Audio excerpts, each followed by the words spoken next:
Dame i gospodo, pozdravimo ministra prosvjete i športa, gospodina Stjepana Smoleka.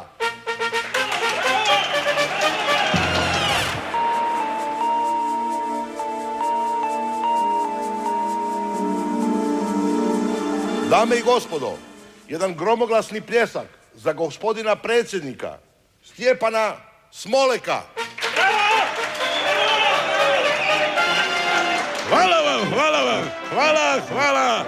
Volim vas, hvala. Dame i gospodo, građani ove naše lijepe zemlje, ja vas volim, ja obećajem da ću se boriti za vas. Ja neću biti samo fikus.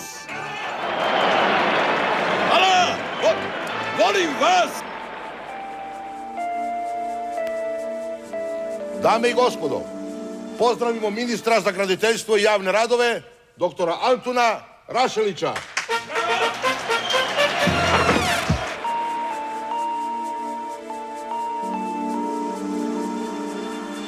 Dame i gospodo, pozdravimo gromoglasnim pljeskom gospodina predsjednika, doktora Antuna Rašelića.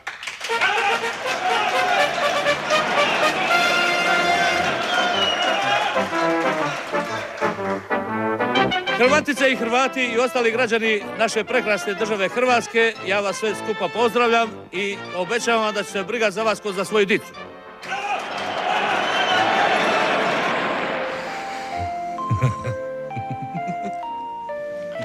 Spavaš li, Antiša? Spavam.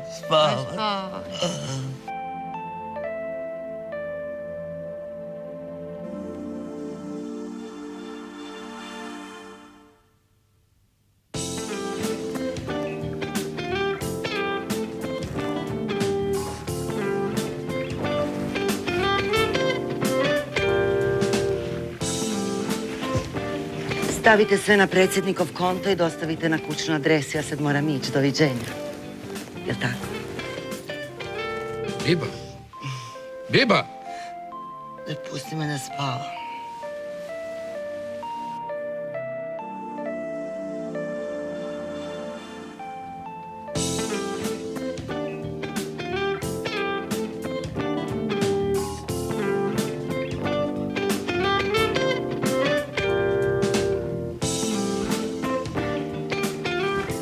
More, ovo će platit moj čovjek predsjednik.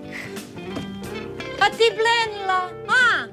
Nozder to ne merem dočeka da mi pošalju doma. Ajde, daću ti 2-3 stare aljne koje sam kupila prošli mjesec. I paz da ti šta god ne ispadneš, čula. Ajde, poteci sad, brže.